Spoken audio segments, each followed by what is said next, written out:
Makalipas ang 6 na araw, isa pang seller ang kinita ng mga otoridad na muling nagpanggap na mag-partner sa Angeles City, Pampanga. Ang sanggol for sale, ang kanya mismong 2 buwang gulang na anak. Alas 11 ng umaga ng January 16, nagkita ang mga asset ng pulis at ang suspect sa isang fast food restaurant. Nang magkaabutan ng marked money na 50,000 pesos, ibinigay na ng ina ang kanyang anak.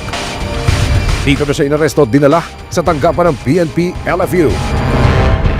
Nakapareham din ng resibo ang 25 taong gulang na si Aida, hindi niya tunay na pangalan. Kwento niya. Kaya po naiisip ko na lang po na maghahanap na lang po ako ng mag-a-adapt sa baby ko po para tulungan ako. Yun po, pumunta po ako doon sa may Facebook page po kung saan yung illegal adoption. Sumali po ako doon. Tapos po naisip ko po na magko-comment na lang po ako doon para mapa-adapt ko na yung baby ko. Nakuha lang daw niyang ialok ang anak online dahil no-show na raw ang kanyang partner. Wala po siya, hindi naman po siya nagsusuporta. Ilang taon na po. Simula pong buntis ako, wala na po, umalis na po siya. Kaya tumakbo sa isip ko po, mas maganda na lang po na ipapa-adapt ko na lang yung baby na hindi na lang idadaan sa legal na process.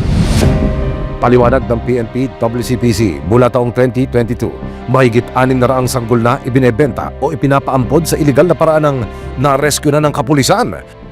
Itong mga cases na hawak namin at naging successful, ito yung mga nakita namin na meron nga talagang engagement at meron talagang krimen na nangyayari.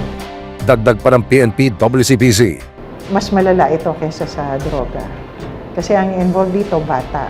So, any wrong move, ang nakasalalay dito, yung buhay ng isang tao o isang bata. More than the arrest is to rescue the child, to bring out of danger yung bata. Yun yung focus namin. Maraming salamat sa panonood, mga kapuso.